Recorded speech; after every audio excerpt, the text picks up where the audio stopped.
বগুড়ার শিবগঞ্জে দেউলি ইউনিয়ন শ্রমিক দলের কর্মী সম্মেলন অনুষ্ঠিত হয়েছে। শুক্রবার দেউলি বালিকা উচ্চ বিদ্যালয় মাঠে এই সম্মেলন অনুষ্ঠিত হয়। এতে শ্রমিক দল এবং বিএনপির বিভিন্ন পর্যায়ের নেতাকর্মীরা উপস্থিত ছিলেন। বিস্তারিত থাকছে মাহমুদুল হাসান তৌহিদের তথ্যচিত্রে। শুক্রবার 12 সেপ্টেম্বর বগুড়ার শিবগঞ্জে দেউলি ইউনিয়ন শ্রমিক দলের কর্মী সম্মেলন দেউলি বালিকা উচ্চ বিদ্যালয় মাঠে অনুষ্ঠিত হয়।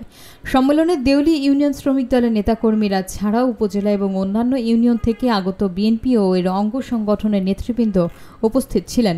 আরাফাত রহমানের সভাপতিত্বে অনুষ্ঠিত এই কর্মী সম্মেলনে বক্তব্য রাখেন উপজেলা শ্রমিক দলের সভাপতি মোহাম্মদ রেজল করিম, সাধারণ সম্পাদক এমআর মিজান, দেউলি ইউনিয়ন বিএনপির সভাপতি ওসমান গনি আকন্দ, সাধারণ সম্পাদক আজমল হোসেন সবুজ, সহসভাপতি মোতাসেন বিল্লা, সিনিয়র যুগ্ম সাধারণ সম্পাদক আব্দুল ওয়াদুদ, সাবেক সাধারণ সম্পাদক রফিকুল ইসলাম সহ আরও অনেকে।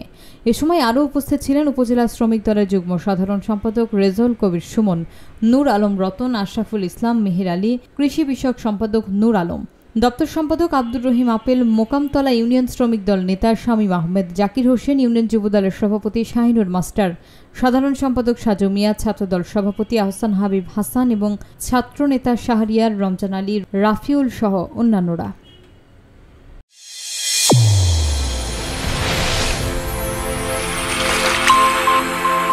চ্যানেল A1 হৃদয়ের স্পন্দন।